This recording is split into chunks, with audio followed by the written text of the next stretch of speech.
உழைக்கிற வர்க்கம் மட்டும் உள்ளங்கால பிறந்தவன் சொல்றவங்களோட தத்துவத்தை எரிச்சு காட்டண்டா.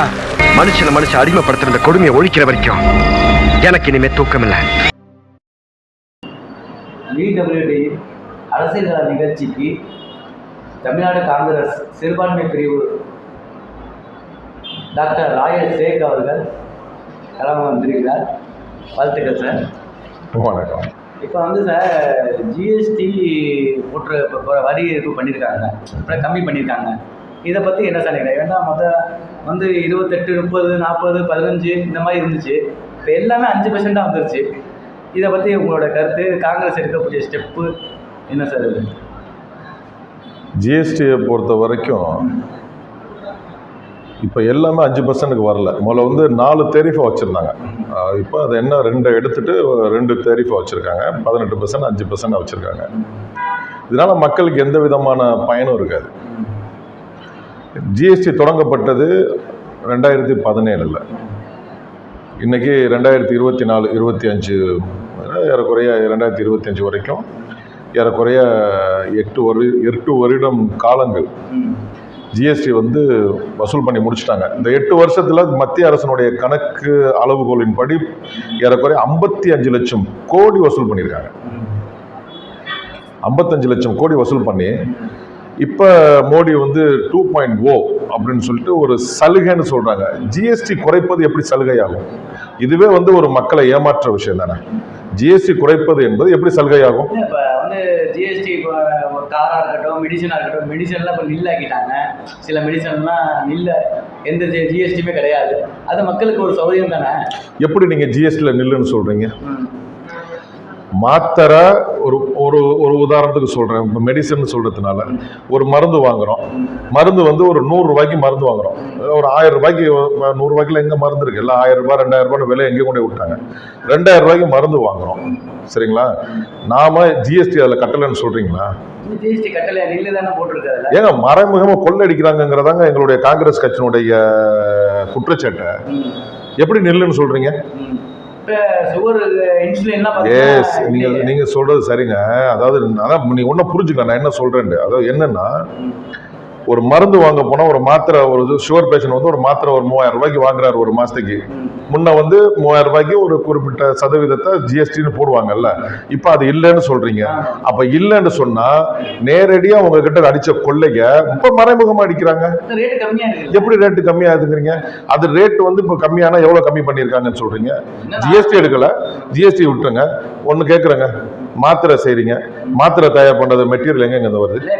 இருங்க நீங்க அதெல்லாம் விட்டுருங்க. நான் என்ன சொல்றேன், மாத்திரை தயார் பண்றாங்கல்ல, மாத்திரை தயார் பண்ணி நம்ம விற்கும் போது ஜிஎஸ்டி வாங்கலங்க. மாத்திரை தயார் பண்ற கம்பெனிக்கான ஜிஎஸ்டி கட்டணும் இல்லைங்க. அவன் வாங்குற மிஷினரிக்கு ஜிஎஸ்டி கட்டணும் இல்லைங்க. அவன் வாங்குற மெட்டீரியலுக்கு ஜிஎஸ்டி கட்டணும் இல்லைங்க. அந்த மெட்டீரியல் தயார் பண்ணக்கூடிய மூலப்பொருள் தயார் பண்ணி மெட்டீரியல் அந்த மருந்து கம்பெனி கொடுக்குறவன் ஜிஎஸ்டி போட்டு கட்டணும் இல்லைங்க. அதுக்கான உபகரண பொருளுக்கெல்லாம் ஜிஎஸ்டி கட்டணும் இல்லைங்க. அந்த ஜிஎஸ்டி அவன் கட்டிட்டு யார்கிட்ட வசூல் பண்ணுவான்? அப்புறம் எப்படி நீங்க சொல்றீங்க ஜிஎஸ்டி இல்லன்னு?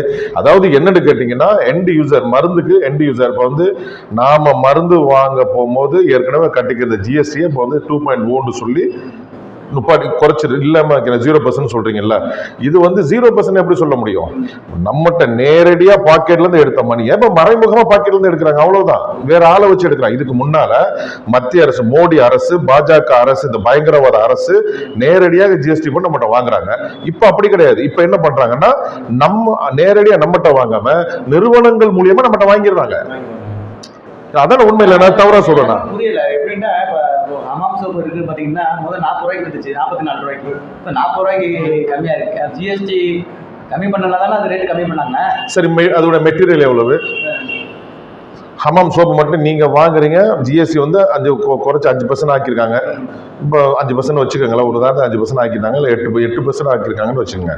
இப்போ 4 ரூபாய் குறையுதுங்கிறீங்க. அதோட உங்களுக்கு நீங்க ஜிஎஸ்டி நீங்க கட்டல நினைக்கிறீங்களா? ஹமாம் சோப்பு இதே ஹமாம் சோப் மேல போடுற கவர் இருக்குல்ல, தயார் பண்றாங்கல்ல, அதுக்கு எத்தனை % ஜிஎஸ்டி? எத்தனை % ஜிஎஸ்டி சொல்லுங்க? 18% ஜிஎஸ்டி. அது யார்கிட்ட வாங்குவான் அந்த ஜிஎஸ்டி? அந்த கம்பெனிக்காரன் முதல் போட்டுவேன். அப்புறம் எப்படி நீங்க ஹமாம் சோப்புக்கு ஜிஎஸ்டி இல்லைன்னு சொல்றீங்க? அதாவது 2 விஷயங்க. ஏற்கனவே எல்லார்கிட்டையும் ஜிஎஸ்டியை மத்திய அரசு பாஜக மோடி தலைமையிலான அரசு நேரடியாக நம்ம பாக்கெட்ல இருந்து 5, 10, 100 ரூபா, 50 ரூபா, 200 ரூபாய் கொள்ள அடிச்சிருந்தாங்க. வலுக்கட்டாயமா நம்மகிட்ட வாங்குறாங்க. ஏன் நான் வலுக்கட்டாயமான வார்த்தை, வலுக்கட்டாயம்ங்கிற வார்த்தையை பயன்படுத்துறேன்னா, நம்ம பல்லு விளக்குறதுக்கு பேஸ்ட் வாங்கி ஆகணும். பல்லு விளக்கம் இருக்க முடியுமா? சட்டை வாங்கி தான் ஆகணும். பவுடர் வாங்குறோம், அரிசி வாங்குறோம், பருப்பு வாங்குறோம், அத்தியாவசிய பொருள் எல்லாமே நம்ம வாங்குறோம். பிஸ்கெட் வாங்குறோம், டீ தூள் வாங்குறோம். எல்லாத்துக்கும் ஜிஎஸ்டி போட்டு எல்லா இடத்துலயும் வாங்குறாங்க. நம்ம கிட்டையும் நேரடியா, டேய் நீ சாப்பிட போறியா, நீ பல்லு விளக்க போறியா, நீ ஜெட்டி போட போறியா, நீ உள்ளாட போட போறியா, நீ வெளியாட போட போறியா, நீ உன்னை மேக்கப் பண்ணிக்க போறியா, நீ டீ சாப்பிட போறியா, நீ மாத்திரை வாங்க போறியா, மருந்து வாங்க போறியா, நீ சாக போறியா, செத்து மடிய போறியா, ஜிஎஸ்டி கட்டு. நம்ம பாக்கெட்ல எடுப்பான். பணத்தினுடைய பாக்கெட், பணத்தை எரிக்க, பணத்துக்கு கூட ஜிஎஸ்டி கட்டணும். பணத்து பாக்கெட்ல கூட இதெல்லாம் ஜிஎஸ்டி எடுக்கிற மாதிரி நேரடியாக எடுத்தாங்க. இன்னைக்கு 8 ஆண்டுகளுக்கு அப்புறம் இன்னைக்கு அவங்களுக்கு பல பிரச்சனைகளை சந்திச்சுக்கிட்டு இருக்காங்க. இந்த ஓட்டு திருட்டு விஷயம், அது ஒரு நாளைக்கு தனியா பேசலாம். இது போக இன்னைக்கு பீகாரோட எலெக்ஷன் வருது. பீகார்ல அவங்க நிலைமையெல்லாம் வந்து தலைகீழா போயிடுச்சு. இந்திய மக்கள்கிட்ட இன்னைக்கு பாஜக நிலைமை வந்து தலைகீழா போயிடுச்சு. தலைகீழா போன உடனே இப்ப என்ன பண்றாங்கன்னா, உங்களுக்கு 2.0 சொல்லி ரெண்டு தேரிஃப் எடுத்துட்டு 2 தேரிஃப் மட்டும் வச்சுட்டு அவங்க வந்து மக்களுக்கு நல்லது செய்ய போறோம். நாங்க வந்து ஒரு வருஷத்துக்கு வந்து 1.25 கோடியில இருந்து 2.5 கோடி வரைக்கும் மக்கள் சேமிப்பாங்க பணத்தைங்கிறாங்க. நாங்க என்ன கேட்கிறோம், நீ கடந்த 8 ஆண்டுகளாக 55 லட்சம் கோடி வசூல் பண்ணியிருக்கா. 55 லட்சம் கோடி வசூல் பண்ணிட்டு இப்ப சலுகைன்னு பேர்ல எங்களுடைய வரி பணத்தை எங்க கிட்ட குறைக்கிறது நீ சலுகைன்னு சொல்லி, எந்த அடிப்படையில இந்த அரசு வந்து, இந்த மத்திய அரசு, இந்த பயங்கரவாத பாஜக அரசு வந்து எந்த அடிப்படையில அனௌன்ஸ் பண்றாங்க? மக்கள்கிட்ட வந்து எங்களுடைய தலைவர்கள் சொல்லியிருக்காங்க. எங்களுடைய தேசிய தலைவர் மல்லிகார்ஜுன் கார்கே வந்து கண்டனம் தெரிவிச்சிருக்காங்க. மக்கள்கிட்ட பகிரங்க மன்னிப்பு நீங்க கேட்கணும்னு மோடிய. ஆனா கேட்க மாட்டாங்க. மானங்கட்டவர்கள் என்னைக்கும் கேட்க மாட்டாங்க. அண்ணன் அவர்களுக்கு சொந்த அறிவு இருக்கணும், இல்லாட்டி சொல்லறிவு இருக்கணும், இல்ல அவர்களுக்கு வந்து பொருளாதார ஞானம் இருக்கணும். ஒரு இளவும் இல்லாத மங்குனிகளுக்கு என்ன தெரியும்? ஒன்றும் தெரியாது, அவ்வளவுதான். அப்படிதான். ஆனா கடந்து போகணும். மக்கள் வந்து விழிப்புணர்வோட இருக்கணும். அவங்க எடுத்திருக்க அந்த 2 தேரிஃப் இருக்குல்ல, இப்ப பெர்சன்டேஜை குறைச்சிருக்காங்க.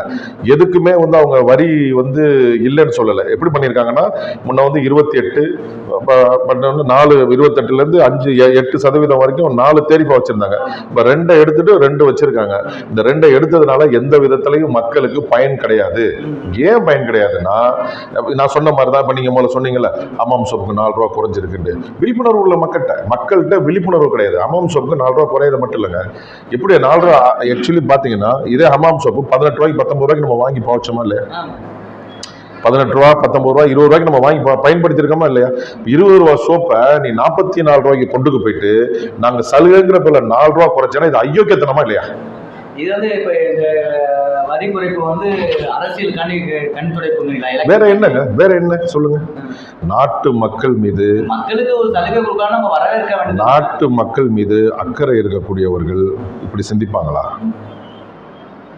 சொல்லுங்க, நீங்க சொல்லுங்க. மக்கள் இந்த இந்த இந்த நிகழ்ச்சியின் வாயிலாக மக்கள் பாக்குறவங்கள சொல்லட்டும். மக்களுக்கு அது தெரியாதுல்ல. இப்ப நம்ம வந்து வரி கம்மி பண்ணிருக்காரு மோடி அப்படின்னு நினைப்பாங்க. ஆமா, அதான் இப்ப நிர்மலா அவங்க நம்ம வானதி சீனிவாசன் அவர்கள் வந்து ஒரு இது போட்டிருக்காங்க. நேற்று கூட பார்த்தேன், ஒரு வீடியோ போட்டிருக்காங்க. ஒரு ஸ்வீட் கடையில் போயிட்டு அவங்க கேட்குறாங்க, இந்த மாதிரி என்னங்க ஸ்வீட்லாம் விலை மாத்திட்டீங்களா? என்ன விலையா இருக்கு? மைசூர் பாக்கு என்ன விலை விற்கிறீங்க? நாங்கள் மாத்திட்டோமா? அம்மா நாங்கள் மாத்திட்டோமான்றான். அவன் ஒரு பெரிய சங்கியா இருப்பான் போல இருக்கு. அக்கா ஒரு சங்கின்னா சங்கிக்கெல்லாம் சங்கி போலாவ. அப்புறம் ரேட்லாம் மாத்திட்டீங்களா?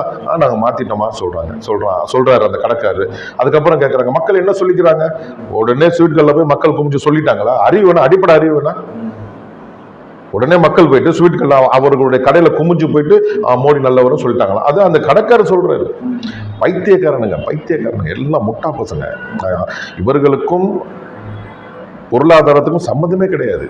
இவர்களுக்கும் பொருளாதாரத்துக்கும் சம்பந்தமே கிடையாது. அது வந்துங்க, நீங்க ஸ்வீட் ஸ்டால்ல போய் கேட்க கூடாதுங்க. ஒரு பொதுவான மக்கள்கிட்ட கேட்கணும். நீங்க போயிட்டு இன்னும் நீங்க வந்து ஒரு கட்சியினுடைய பாஜக கட்சியினுடைய எம்எல்ஏ, நீங்க போய் இன்னும் ஒரு பாஜக காரங்கிட்ட இங்க இருந்து சொல்லி கொடுத்துட்டு போய் கேட்க கூடாதுன்னு நம்ம சொல்றோம். இப்ப என்கிட்ட வந்து கேட்க சொல்லுங்க, எங்களை கேட்க சொல்லுங்க. மக்கள் நீங்க என்ன நினைக்கிறீங்க, மக்கள் என்ன சொல்றாங்க, நான் பதில் சொல்றேன். கேட்க வேண்டிய ஆட்கள் கேட்கணும். அதை விட்டுட்டு அவங்க போயிட்டு அவங்களுக்கு வேண்டப்பட்ட இல்லைங்க. நம்ம இது வந்து ஒரு விஷயத்தை நீங்க நல்லா புரிஞ்சுக்கணும். எதிர்கட்சி ஆளுங்கட்சின்னு பார்க்க வேணாங்க. பாதிக்கப்படுறோம். நம்ம மக்கள் என்ன பாதிக்கப்படுறாங்களா இல்லைங்கிறதா கேள்வி. ஜிஎஸ்டியில் எதிர்கட்சி ஆளுங்கட்சின்னு வேணாம். ஒரு எதிர்ப்பு கூட இல்லையே, எல்லா மக்கள் வரவேற்க தானே கம்மியா இருக்காங்க. அப்படின்னு மக்கள் வரவேற்பு தானே கொடுக்குது. மக்கள் வரவேற்பு கொடுக்குறாங்க, நீங்க தான் சொல்றீங்க. மக்கள் எப்படின்னா, இப்போ ஒன்றும் இல்லை, இப்போ நீங்க உட்காந்து நல்லா பேசிக்கிட்டு இருக்கீங்க, ஒரு கையை வந்து உங்க பரவாயில்ல பிடிச்சிட்டேன், இன்னொரு கையை மூக்கையும் வாயையும் அடைச்சிடுறேன், உங்க நிலைமை என்ன? தடுமாறிக்கிட்டே இருப்பீங்க. சரிங்களா? தடுமாறிக்கிட்டே இருப்பீங்க, அப்படிதானே? நீங்க தடுமாறிக்கிட்டே இருப்பீங்க. குறவால பிடிச்சதுதான். ஆனா மூக்கையும் வாயில கையை எடுத்துட்டோம்னா உங்களுக்கு எப்படி பெட்டரா இருக்கும்? அப்பா தப்பிச்சோம்டா, உயிரையாச்சும் காப்பாத்திக்கலாம் நினைப்பீங்களா? இதுதான் நிலைமை. இப்ப மக்களை வந்து உயிர் காப்பாத்துறதுக்கு வழி வந்திருக்கா. அவ்வளவுதான். என்ன, இதுதான் நிலைமை. சரிங்களா? இதுதான் உங்களுடைய இன்னைக்குள்ள நிலைமை. அதான் அது வந்து மக்களை பொறுத்த வரைக்கும் மக்கள் சொல்றது உண்மைதான். இப்ப நானே அப்படிதான். இப்ப பாத்தீங்கன்னா, இப்ப ஒரு சின்ன உதாரணம் பாருங்களேன். ஏற்கனவே வந்து அரசியல் வந்து தமிழ்நாட்டுல எடுபடாது இல்ல, தமிழ்நாட்டு மக்களுக்கு விழிப்புணர்வு உள்ள மக்கள் இல்ல. தமிழ்நாட்டை பொறுத்த வரைக்கும் பயங்கரவாத பாஜகவுடைய அரசியல் எதுக்குமே எடுபடாது. இது மட்டும் இல்ல, எந்த அரசுமே எடுபடாது. பட் என்னன்னா, நம்ம விழிப்புணர்வா இன்னும் விழிப்புணர்வு படுத்துறோம் மக்கள்கிட்ட, இன்னும் கொண்டு போய் சேர்க்கிறோம். உங்களை மாதிரி மீடியாக்கள் வாயிலாக, பேட்டிகள் வாயிலாக நம்மளுடைய கருத்துக்கள் தெரிஞ்சு அவங்க புரிஞ்சுக்கிறணுங்கிறத நம்மளுடைய விருப்பம் ஒழிய நம்ம யாரை குறை சொல்லலை. இப்போ மக்கள் வந்து இதான் முதல்ல நான் உங்களுக்கு சொன்ன மாதிரி தான். இப்போ மக்கள் வந்து வரவேற்கிறாங்கன்னா, ஏன் வரவேற்கிறாங்கன்னா, தடுமாறிக்கிட்டு இருக்காங்க எல்லாரும்.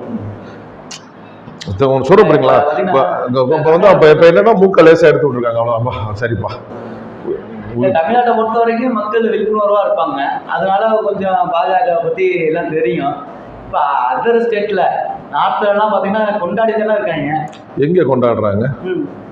என்ன, எப்படி, நீங்க எந்த அடிப்படையில சொல்றீங்க நார்த்ல கொண்டாடுறாங்க? எப்படின்னா மோடி கம்மி பண்ணிருக்காரு வரிய. ஆமா, யாரு கம்மி பண்ணிருக்கான்னு சொல்றா? அவங்களுடைய மீடியாக்கள், கோடி மீடியா, பணம் வாங்கின மீடியா, பாஜக வாதத்திற்கான ஆறுதலான மீடியாக்கள் சொல்றாங்க. அதை வச்சு நீங்க எப்படி ஒட்டுமொத்த வடநாட்டு மக்கள் அதை ஏத்துக்கிறாங்க, கொண்டாடுறாங்க? நீங்க எந்த அடிப்படையில் சொல்றீங்க?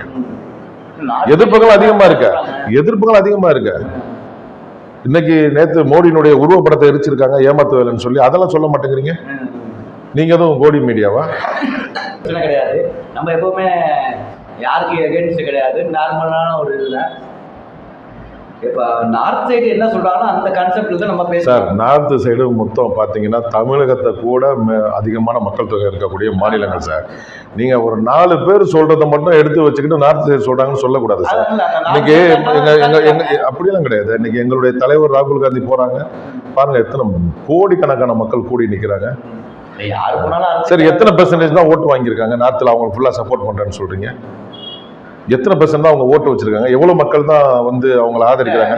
சார், மொத்தம் இந்தியாவில் 140 கோடி மக்கள்ல 30% மக்கள் ஓட்டு தான் சார் அவங்க வாங்கியிருக்காங்க. 30% ஒன்னும் 70 பேர், 170 பேர் அவர்களை எதிர்க்கக்கூடியவர்களாக தான் இருக்காங்களே ஒழிய அவங்களை யாரும் ஆதரிக்கல. இல்ல, பாஜக அரசு இந்த வரி குறைப்பு வந்து அரசியல் பயந்துக்கிட்டு கம்மி பண்ணிடுச்சா, இல்ல அடுத்த அரசு காங்கிரஸ் தான் வரும், நம்ம ஒரு இதை வச்சுட்டு போவோம், ட்விஸ்ட் வச்சுட்டு போவோம், சொல்லி வச்சுட்டு போச்சா? அதாவது சார், பயம் என்பது அவர்களுக்கு வந்துருச்சு சார். இப்போ ஓட்டு திருட்டு பிரச்சனைலாம், அதாவது ஆதாரங்களோட மாட்டியிருக்காங்க. ஏறக்குறைய 79 பாராளுமன்ற தொகுதியில் ஏமாற்றப்பட்டிருக்காங்க. இப்போ ஒரு தொகுதி எங்களுடைய ராகுல் காந்தி அவர்கள், எங்களுடைய தலைவர் வந்து ஒரு தொகுதியை வந்து இப்போ ஆதாரங்களை கொடுத்துருக்காங்க. ஒரு பாராளுமன்ற தொகுதியில் மட்டும் 1,250,000 வாக்குகள் திருடப்பட்டிருக்கு. 1,250,000 வாக்கு ஒரு பாராளுமன்றத்தில். இப்போ ஒரு சட்டமன்றத்தை வெளியாக்கியிருக்காங்க. அடுத்தடுத்து வந்துகிட்டே இருக்கும். 79 தொகுதிகளில் ஏமாற்றப்பட்டிருக்காங்க. இது ஊர்ஜிதனம் ஆனதுனால தான் இப்ப கர்நாடகா இது வரைக்கும் நிரூபிக்கப்படலாது. யார் சொன்னது நிரூபிக்கப்படல? யார் சொன்னது? மீடியாவில் சொல்றாங்களோ கோர்ட்ல சொல்றாங்களாங்கிறது இருங்க. அப்படி கிடையாதுங்க. நீங்க ஒரு விஷயத்த நல்லா புரிஞ்சுக்கிறணும். இருங்க, வரேன். இப்ப ஒரு ரோட்ல ஒரு 2 நபருக்கு சண்டை நடக்குது. ஒருத்தன் கத்தியில குத்தி ஒருத்தனை கொலை பண்ணிட்டான். சரிங்களா? நீங்க பாக்குறீங்க, ஊர் உலகமே பாக்குது, குத்தி படுகொலை செஞ்சிருக்காண்டு. அவன் நிரபராதி ஆயிடுவானா? கோர்ட்டு சொல்லணுமா உங்களுக்கு? கோர்ட்டு சொல்லட்டுங்க. அது லேட்டா தான் சொல்லும். நீதி எப்பவுமே லேட்டா தான் கிடைக்கும். கோர்ட்டுக்கெல்லாம் போயிட்டாங்க. கோர்ட்டு தீர்ப்பு வரட்டும். ஆதாரங்களை காட்டினாங்கல்ல, அது உண்மையா இல்லைங்கிறதானே. இத்தனை வருஷமா ராகுல் என்ன பண்ணாரு, எலெக்ஷன் டயத்துல ஏன் அறிவிக்கிறாருன்னு இத்தனை வருஷமாலாம் இல்லை சார். ஒரு கட்டமைப்புக்குள்ள 15 வருஷம் ஆச்சுல்ல. 15 வருஷமா நம்ம போன தேர்தலை பத்திலாம் இப்போ வந்து பேசல. இதுக்கு முன்னால திருடப்பட்டதெல்லாம் நம்ம கண்டுபிடிக்கல. இதுக்கு முன்னால திருடினதெல்லாம் நமக்கு தெரியாது. இந்த மாதிரி நடந்திருக்கலாம்னு நம்ம சொல்றோம். சில ஆதாரங்களை கோர்ட்டுக்கு எடுத்துட்டு போறோம், தேர்தல் ஆணையத்துக்கு எடுத்துட்டு போறாங்க. அது ஒரு வகையில நடவடிக்கை போயிட்டே இருக்கு. இந்த கடந்த 1.5 ஆண்டுகளுக்கு முன்னால் நடக்கப்பட்ட இந்த பாராளுமன்ற தேர்தலில் தான் ஆதாரபூர்வமா மாட்டியிருக்கானுங்க. ஆதாரபூர்வமா மாட்டியிருக்காங்க. நீங்க சொல்றீங்கல்ல ஆதாரம் இல்லைன்னு, கோர்ட்ல வந்து கேஸ் நடக்குதுல்ல, கோர்ட்ல என்ன சொன்னாங்க, எல்லாம் செத்தவங்க எல்லாம் சேர்த்து வச்சிருக்காங்கன்னு சொல்றீங்கல்ல, ஒரு செத்தவங்களை கூட்டி வந்து காட்டுங்கன்னு கோர்ட்டு கேட்டுச்சா சுப்ரீம் கோர்ட்டு? 20 பேரை டீ குடிக்க கூட்டிட்டு போனாங்களா? அது ஆதாரம் இல்லையா? நீதிமன்றம் கேட்டுச்சுல சார்? இல்ல நான் கேட்கறது சொல்லுங்க, நீதிமன்றம் கேட்டுச்சா இல்லையா? நீதிமன்றம் என்ன கேட்டுச்சு? எல்லாம் செத்துட்டாங்க, நீங்க குற்றச்சாட்டம் மட்டும் வைக்கிறீங்களா? சரி, செத்தவங்க எல்லாம் உயிரோடு இருக்காங்கன்னு சொல்றீங்கல்ல, ஒரு ஆளை கூட்டிக்குவாங்களே நாங்க. ஆனா நாங்க எத்தனை பேரை கூட்டிட்டு போனோம்? 20 பேரை கூட்டிட்டு போய் கோர்ட்ல பண்றாங்க. செத்தவர்கள்லாம் தான் இருக்கிறாங்க. கோர்ட்ல அப்பதான் பாக்குது, செத்தவர்களா உயிரோட வந்திருக்காங்களா? அது மட்டும் இல்ல சார், செத்தவங்கன்னு சொன்னவங்களோட டெய்லி 20 பேர் 30 பேர் 20 30 பேர் 40 பேர் கூட டீ சாப்பிட்டு இருக்காரு எங்களுடைய தலைவர். இறந்தவர்களோட, தேர்தல் ஆணையத்தால் கொல்லப்பட்டவர்களோட, தேர்தல் ஆணையம் யாரெல்லாம் இறந்துட்டாங்கன்னு சொன்னாங்களோ, தேர்தல் ஆணையம் வந்து யாரெல்லாம் படுகொலை செஞ்சுட்டு ஜனநாயக ரீதியா படுகொலை செஞ்சாங்களோ அவங்களுடைய வாக்குகளை எடுத்து அவங்களோட எங்களுடைய தலைவர் வந்து டீ சாப்பிடுறாரு, டெய்லி சாப்பிடுறாரு. அது எப்படி? இதுக்கு மேல என்ன உங்களுக்கு என்ன ஆதாரம் வேணும்? எதுக்கு நம்ம கோர்ட்ல தீர்ப்பு வர வரைக்கும் காத்துக்கிட்டு இருக்கணும்? கோர்ட்டு தீர்ப்பு வழக்கு போயிருக்கு, அதோட நடைமுறைகள் வேற. அது உங்களுக்கு லேட்டா தான் ஆகும். அப்படி கிடையாது சார், கோர்ட்டு நடைமுறைகள் வேற சார். அது வந்து தீர்ப்பு வரும் சார். அது எப்போ வரும்னா அது எப்போ வருமோ அப்பதான் வரும். நம்ம அவசரத்துக்குலாம் கோர்ட் வராது. இப்ப ஆதாரம் இருக்கா இல்லையா? இறந்துட்டான்னு சொன்னவன் உயிரோட இருந்தானா ஆதாரமா இல்லையா? அது நிரூபிக்கணும்ல. ஏங்க கோர்ட்ல கொண்டு போய் நிப்பாட்டுறாங்க, சுப்ரீம் கோர்ட்ல அப்புறம் என்ன நிரூபிக்கணும்ங்கறீங்க? கோர்ட் வந்து சொல்லணும்ல. அதே தீர்ப்புல சொல்லுவாங்க, அது லேட்டா தான் ஆகும். விஷயம் அப்படி கிடையாது. நீங்க ஒன்றும் இல்ல, உங்களுக்கு ஒண்ணு புரியலன்னு நினைக்கிறேன். நீங்க ஒரு விஷயத்த நல்லா புரிஞ்சுக்கணும். கோர்ட்டு சொல்லும், அது சொல்றப்பதான் சொல்லும். கோர்ட்டு கூப்பிடுது இல்ல, கோர்ட்டு சொல்றாங்கல்ல, என்னப்பா செத்தவங்களுக்கெல்லாம் வாக்காளர்கிட்ட எடுத்துட்டாங்க, உயிரோட இருக்காங்கன்னு சொல்றீங்கல்ல, ஒரு ஆளை கூட்டிட்டு வந்தா காட்டுங்களான்னு கோர்ட்டு கேட்கறாங்க. எங்க தலைவர் 20 பேரை கொண்டு நிப்பாட்டுறாங்க கோர்ட்ல. இதுக்கு மேல என்ன உங்களுக்கு ஆதாரம் வேணும் சொல்லுங்க? இது நீதிமன்றம் 20 பேரை கூட உடனே தீர்ப்பு எழுதுவாங்களா? அது கூட ப்ரொசீஜர்ஸ் இருக்கு. திருப்பி தேர்தல் ஆணையத்துக்கு அவங்க நோட்டீஸ் போடுவாங்க. ஏப்பா நீங்க செத்துட்டான்னு சொன்னாலும் உயிரோட வந்து கோர்ட்ல நிக்கிறாங்களாப்பா, பதில் சொல்லுப்பாண்டு இவனுங்க இன்னும் ஓடி போய் ஒளிவானுங்க. திருப்பி நோட்டீஸ் போடுவாங்க, அப்புறம் தேதி கேட்பானுங்க. நாட்களை இழுப்பதற்கும், சட்டத்தை நீதிமன்றத்தை ஏமாற்றுவதற்கும், அந்த ஜனநாயக படுகொலையில இருந்து மக்களை ஏமாற்றுவதற்கும் இவங்க செய்யக்கூடிய சித்து விளையாட்டு எல்லாம் செய்வானுங்க. ஒரு கட்டத்துக்கு மேல போய் முடியாத ஒரு எண்டு வரும்போது தான் தீர்ப்பு வரும். அன்னைக்கு இவங்க குற்றவாளிகள் தான் வரும். தவறு செய்தவர்கள் அத்தனை பேரும் சிறைக்கு செல்றது உறுதி, அதுல மாற்று கருத்துலாம் கிடையாது. அதெல்லாம் நிச்சயமா வந்துடும். இப்போ இதை பொறுத்த வரைக்கும் இப்போ வந்து பாத்தீங்கன்னாக்கா ஒவ்வொரு தொகுதி வாரியா நாங்க வந்து ஆதாரங்களை வந்து வெளியிட்டு இருக்காங்க. ஒவ்வொரு தொகுதி வாரியாக, மாநில ரீதியாக, தொகுதி வாரியாக. இப்ப கர்நாடக அரசு வந்து இப்போ ஒரு தனியா ஒரு குழு அமைச்சிட்டாங்க. IPS IAS அதிகாரிகளை முன்னிட்டு குழு அமைச்சிட்டாங்க விசாரிக்க சொல்லி. நம்ம தமிழ்நாட்டிலையும் கேரளாலையும் பண்ண முடியும். ஏன்னா மக்கள் விழிப்புணர்வா இருக்காங்க. இங்க அவசியமற்றது ஒண்ணு. இங்க வந்து அவசியம் இல்லை. எந்தெந்த மாநிலங்களை ஏமாற்ற முடியுமோ அங்கதான் பண்ண முடியும். இங்கெல்லாம் பண்ண முடியாதுங்க. தமிழ்நாட்டில் அவ்வளவு ஈஸியா பண்ணிட முடியாது.